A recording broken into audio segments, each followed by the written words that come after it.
Hi friends, TVS XL back tyre ఎలా ఇప్పాలి. ముందుగా 17 పానర్ తీసుకొని ఆ కాళ్ళు పెట్టుకునే పట్టి అనేది ఇప్పేసేయాలి. రెండు సైడ్ల పట్టి అనేది ఇప్పేసి తర్వాత మనకు ఇటు సైడ్ 14 నెంబర్ వస్తుంది, అది పెట్టుకొని అటు సైడ్ మళ్ళీ సేమ్ 17 నెంబర్ పానర్ పెట్టేసి లూజ్ చేసుకోవాలి. నట్టు అనేది ఫుల్గా లూజ్ చేసుకొని అది బ్రేక్ది లైనర్ లేదు నట్టు లూజ్ చేసుకోవాలి. అది బ్రేక్ పట్టుకుంటే మనకు రాదు బయటికి. బ్రేక్ లూజ్ చేసుకొని పానర్తో ఆ నట్టు అనేది లోపల నెట్టేసేయాలి.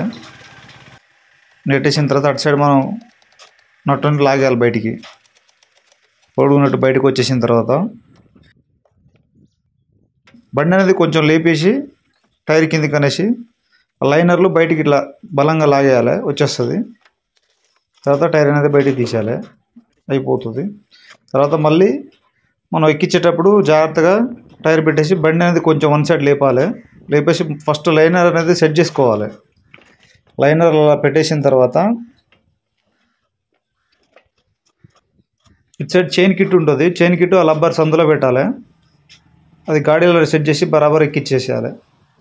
తర్వాత మన సేమ్ పొడుగునట్టు ఇందాక తీసిన పొడుగునట్టు కూడా యాస్టీస్గా అలా పెట్టేసి మనం కొట్టేయాలి. సగం హాఫ్ వరకు కొట్టేసి తర్వాత అటు సైడ్ వాచర్ ఉంటుంది, వాచర్ పెట్టేసి తర్వాత మొత్తం బయటికి వేసేయాలి. తర్వాత అది చైన్ టైట్ అయితే గుత్తలు అనేది ఎక్కిచ్చేసేయాలి. తర్వాత నట్టు పెట్టి టైట్ చేసుకోవాలి, ఫుల్ టైట్ వేసేయాలి. ఇక ఫుల్ టైట్ వేసేసి తర్వాత మనం ముందుగా కాలు పెట్టుకుని పట్టీలు ఇప్పేసాం కదా, ఆ పట్టీలు అనేది పెట్టేసి టైట్ చేసుకోవాలి రెండు సైడ్ల, ఇటు సైడ్ అటు సైడ్. తర్వాత మనం బ్రేక్ అనేది లూజ్ చేసాం కదా, ఆ బ్రేక్ అనే దానికి కూడా మనకు ఎంత టైట్ కావాలనో చూసుకొని మోతాదున టైట్ చేసుకోవాలి. ఈ వీడియో మీకు నచ్చినట్టయితే ప్లీజ్ లైక్ చేయండి, షేర్ చేయండి, సబ్స్క్రైబ్ చేసుకోండి.